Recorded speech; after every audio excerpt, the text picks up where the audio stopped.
కదా మీరు మీడియాను అస్సలు తప్పు పట్టలే నేను మీడియా అదే చెప్తున్నా నేను ఏమని చెప్పా మీడియా ఫ్యామిలీ నుంచి వచ్చా అని చెప్పానా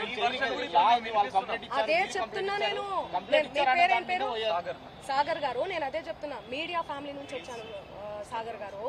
ఇన్స్టాగ్రామ్ లో ఆ రీల్స్ అవన్నీ మీ చెల్లి మీదనో మీ అక్క మీదనో వస్తే మీరు ఎంత బాధపడతారో నేను అదే చెప్తున్నా మీడియా నుంచి ఒక్కొక్క మెట్టెక్కి సింగర్ గా ఇంత డెవలప్ అయ్యారు కదా మిమ్మల్ని ఎందుకు టార్గెట్ చేస్తున్నారు అది మీరు చెప్పాలి మీరు ఏమనుకుంటున్నారు దానికి సంబంధించి నాకు తెలియదు అది ఎందుకంటే నేను మీడియాలో వచ్చి ఇంటర్వ్యూలు ఇస్తలేనను మరి ఏమో నాకే తెలియదు ఎందుకంటే నా పని చెప్తుంది నేను పని చేసుకుంటూ వెళ్తున్నా నేను పాటలు చేసుకుంటూ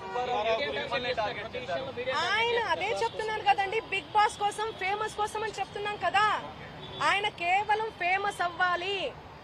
ఫేమస్ అయ్యే దానికోసమే ఇదంతా చేస్తున్నాడు ఆయన మాటలు మీరు చూడండి నెక్స్ట్ ఇయర్ బిగ్ బాస్ వస్తే నేను వెళ్తాను శ్రీముఖి అంటే నాకు క్రష్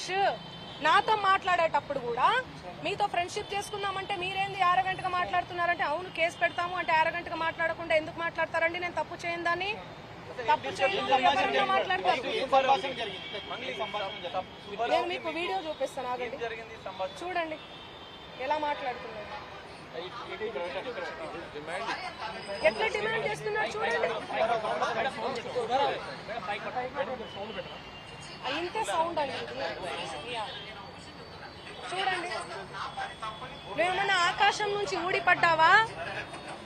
నడుమంత్రపు సిరియా ఇదంతా ఇంత వల్గర్ లాంగ్వేజా ఇంత సోకులు ఎందుకు పడతారు మీరు